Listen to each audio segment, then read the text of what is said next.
Alaska, the largest of all U.S. states. It's home to the nation's highest peak, its biggest national park, and more coastline than all other states combined. For ancient astronaut theorists, the dense uninhabited wilderness of Alaska conceals a multitude of mysteries and perhaps an extraterrestrial presence. Within this area, incredible amount of weird things take place. We have paranormal activity, the appearance of strange cryptids and other monsters of time and space, as well as the manifestation of UFOs and mysterious lights. Within this region of anomalous activity stands Mount Hayes, one of Alaska's tallest peaks and a place where UFO sightings are reported with great frequency. Many people have seen UFOs, flying saucers, strange lights flying in and around Mount Hayes. Now, there's no road that can go up there. The only way to get to Mount Hayes is to actually fly there, which most people don't do. So what are these craft that are flying around Mount Hayes? For decades, eyewitness testimony was the only evidence to support the notion that Mount Hayes was a UFO hotspot. But in 1995, declassified CIA documents revealed that Mount Hayes was the focus of a top-secret government project called Stargate. Researchers were looking through CIA documents and they found evidence of a project underneath Mount Hayes. And they say they saw written in these records that it was actually an alien underground base in this area. Could there be a hidden extraterrestrial base in Alaska? While the idea sounds far-fetched, in 1992, U.S. geologists detected a mysterious pyramidal object underneath Mount Denali. Seismic instruments revealed that the top of the 550-foot-tall pyramidal object lies 150 feet below ground and just 130 miles southwest of Mount Hayes. Many researchers believe it is an artificial structure, which has become known as the Dark Pyramid. The Dark Pyramid is this massive pyramidal structure under Mount Denali, which is said to be twice the size of the Great Pyramid of Giza and made of black stone. Investigative journalist Linda Moulton Howe has spent years researching the Dark Pyramid and has interviewed a number of people who claim to have information about the mysterious underground structure, including one man who claims his father has actually been inside the Dark Pyramid. He said that his father was working for Western Electric and ended up as a very skilled electronic engineer being asked to go to a location west of what was Mount Denali. His father told him that there was a big freight elevator that was sticking up out of the ground, and when he got to the bottom, opened up into full-bore room, work, offices.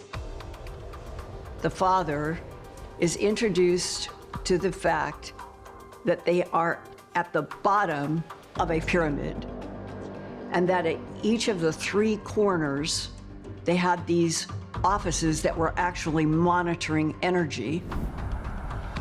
And the father tells the son, who got in touch with me, we are measuring energy coming out of this pyramid that is enough to power the entire country of Canada. The stories of the Dark Pyramid are pretty interesting, and you've got to wonder if there is not some kind of power plant that's there underground in the middle of Alaska, and if this Dark Pyramid isn't some kind of extraterrestrial base.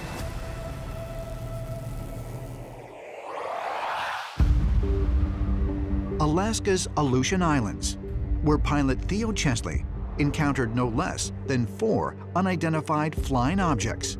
is an area that has been known for strange sightings dating back to 1945, when a U.S. Army transport reported seeing a large UFO emerge from the waters near the island of Adak. Historically, there has been a lot of UFO sightings around the Aleutian Islands, and there are 57 volcanoes throughout the Aleutian Islands. And it seems that some of these volcanoes have some very peculiar activity around them. But east of the Aleutian Islands is a large area that has become even more notorious for strange phenomena. It is called the Alaska Triangle. The Alaska Triangle is an area roughly between Anchorage, Juneau, and Barrow, Alaska, more or less running along the border of the Canadian territories and the state of Alaska. The Alaska Triangle can be likened to the Bermuda Triangle, where really strange things happen, seemingly without explanation. Within this region of anomalous activity stands Mount Hayes, one of Alaska's tallest peaks, and a place where UFO sightings are reported with great frequency. Many people have seen UFOs, flying saucers, strange lights flying in and around Mount Hayes. Now, there's no road that can go up there. The only way to get to Mount Hayes is to actually fly there, which most people don't do. So what are these craft that are flying around Mount Hayes? For decades, eyewitness testimony was the only evidence to support the notion that Mount Hayes was a UFO hotspot. But in 1995, declassified documents revealed that Mount Hayes featured prominently in a top-secret government project called Stargate. Researchers were looking through CIA documents and they found evidence of a project underneath Mount Hayes. And they say they saw written in these records that it was actually an alien underground base in this area. Researchers were astounded to find a reference to an extraterrestrial base in official CIA documents. And just as intriguing is how this information was obtained. According to the declassified documents, the existence of an alien base beneath Mount Hayes was gleaned from a top-secret experimental investigation technique used by Project Stargate, a technique called remote viewing. Remote viewing was used by the CIA all during the Cold War, and this is really a psychic projection technique where from one location, the remote viewer can look into a different place on the Earth's surface and is able to project his vision there and able to see what is going on. Project Stargate had a specific purpose of using remote viewers, quite literally psychic spies, to find information on what the Soviets were up to. The most famous remote viewer to come out of the Stargate project was a man named Pat Price. Price was the first to report what he believed to be an alien base under Mount Hayes. He would sit down and draw what he sees, and he was deadly accurate on his predictions. One time, Pat Price remote viewed Mount Hayes and saw that there was structures that were under the mountain, tubes, tunnels, and he was intrigued by that, so he went deeper. Pat Price saw within Mount Hayes what he described as geographical instrumentation. He saw computers. He also described these strange humanoid creatures that were within the mountain. And they were working alongside human personnel, which he believed were military personnel.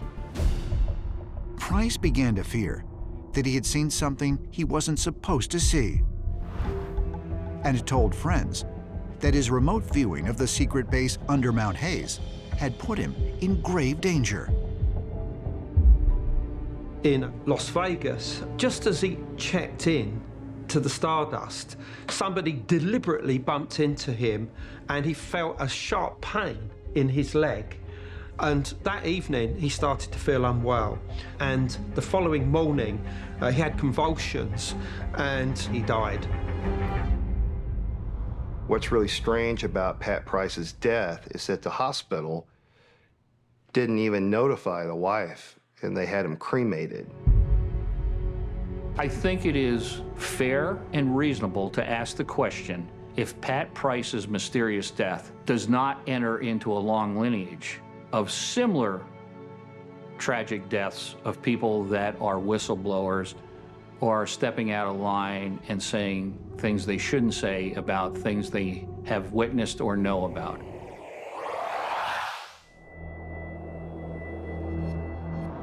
Western China, May 21st, 1992. An underground nuclear explosion on the Lop Nor test range sends shockwaves through the Earth. The event is recorded by U.S. government seismometers, which reveal unexpected geological anomalies under the Earth just north of Anchorage, Alaska. 6 months later, a U.S. Army counterintelligence officer stationed at nearby Fort Richardson, Douglas Muchler, sees a local news report that claims these underground scans had detected a colossal pyramid structure 50 miles southwest of Mount McKinley. Muchler contacts the station to find out more. But mysteriously, they tell him no further information is available. There has been talk that there's a pyramid up in Alaska, but nobody seems to be investigating that. Maybe because it's so remote, or maybe they have investigated it and they just don't want to tell us about it. Frustrated by the lack of information, Sergeant Muchler contacts journalist Linda Moulton Howe, who reaches out across her network, searching for anyone that could shed light on the Alaska Pyramid story. Soon after, she receives a response from a man who requests to remain anonymous. He claims his father was an engineer who got a first-hand look at the secret pyramid. His father had had a Navy career and then was asked to continue to work in Alaska on a very special project that involved something underground that put out a lot of energy. There were mining shaft elevators on the surface. He would go down to the base of a huge underground pyramid. His work was to try to understand how this was giving off what they estimated was a gigantic amount of energy. But he never would talk because this was a government secret. There is no doubt in my mind that there is a cover-up going on and that something was found there in Alaska. I think the reason why it's been covered up is that we would have to completely rewrite the science of human origins, the concept that at one point there was a global industrialized civilization that had reached a technology that is in fact superior to our own, because we cannot easily build pyramids like this today. Could it be, as some ancient astronaut theorists suggest, that the United States government is hiding the Alaskan pyramid until they can fully comprehend and harness its power? Pilot Theo Chesley has reported one of the most significant and credible UFO sightings in recent Alaskan history. The incident caught the attention of author and researcher David Childress, who traveled to Anchorage to meet with Chesley and examine the evidence of his harrowing encounter. Hi, Theo. Hi, David. Nice to meet you. Nice to meet you. I understand you have a very interesting story to tell. Well, I do, and it happened right here in this aircraft. You've been flying here for quite a few years, right? Yeah, about 35 years. So when was this first occurrence? Well, we had a flight back in October 2019. We were northeast of the mountain. We were probably 30 miles from the mountain. We spotted something in the sky, and this is what we saw. Did it seem to have a cloud around it, or no? It had like a tail on it, a little bit of a wisp coming out of the back. So I'm looking at it going, okay, what is that? As we started to come towards the mountain and fly by it, this horizontal disc turned vertical and came over and sort of parked by the mountain and held its shape. So it had been moving, and then it stopped. It stopped by the volcano. So I'm like looking at it going, okay, if this is a smoke ring, it's not gonna hold its shape, it's not gonna stop, it's gonna dissipate. It held its shape the whole time. And had you ever seen anything like this before? I'd been flying, 35 years and 15,000 hours of flight time, most of them in Alaska, and I had never seen anything like this. Then we had something fly out of the mountain. Now the mountain... A second object. A second object. So this object flies out of the mountain. And at the same time, we're still watching the sphere that's vertically parked. And it's like it's right over here. As a matter of fact, I'll show you another picture here that kind of just puts it all together.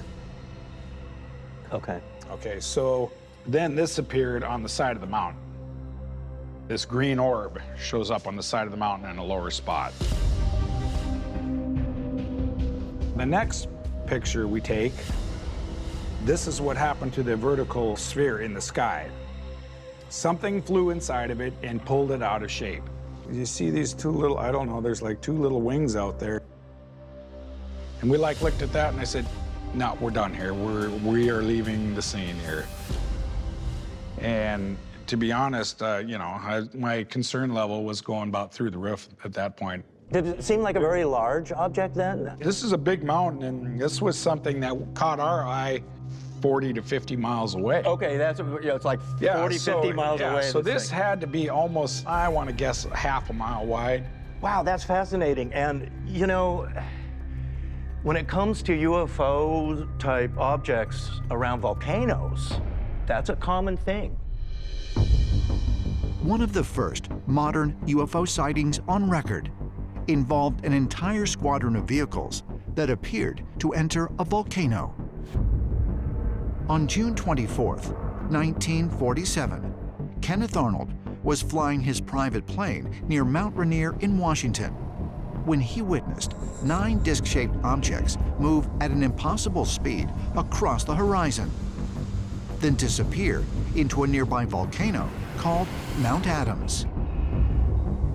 There has been a lot of UFO sightings around volcanoes.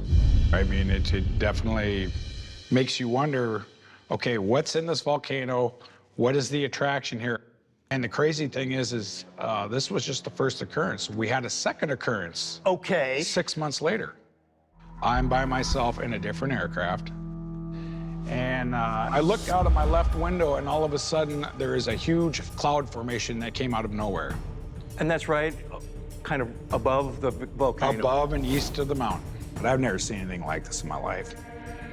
It was a clear sky without anything, and suddenly you saw this. Well, you saw the picture. That picture that I took, clear sky, was a minute before this decided to show up.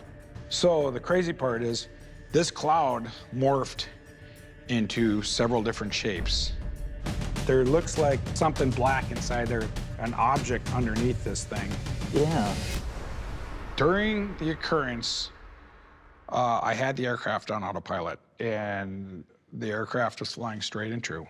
My route of flight took me back by the mountain again.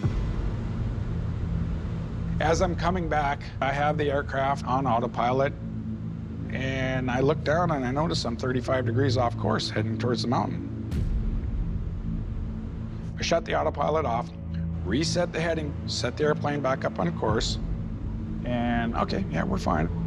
I'm looking around again, trying to see if there's anything, and I look down, and we're heading back towards the mountain again. It happened 2 times. So at that point I go, oh no, something's not right here. I'm gonna hand fly the aircraft. And worked fine. hand flying the airplane. But I've never had that happen to me on an autopilot, just pull the aircraft, you know, start pulling the aircraft somewhere where it's not supposed to be. So the autopilot then was somehow sensing some weird magnetic thing and pulling you then exactly out of... Something internally in the aircraft was feeling a magnetic pull. This sounds a lot like other things that have happened, like say in the Bermuda Triangle or something, like where their instruments do go haywire or they're being taken off, you know, course without even knowing it. And suddenly they vanish, right? Very much so. To me, this is a very important story. I'm so glad that you've been able to get these good photographs. You've got other witnesses. And for 70 years, there have been planes vanishing, even military planes. This all fits so squarely into the mystery, which is Alaska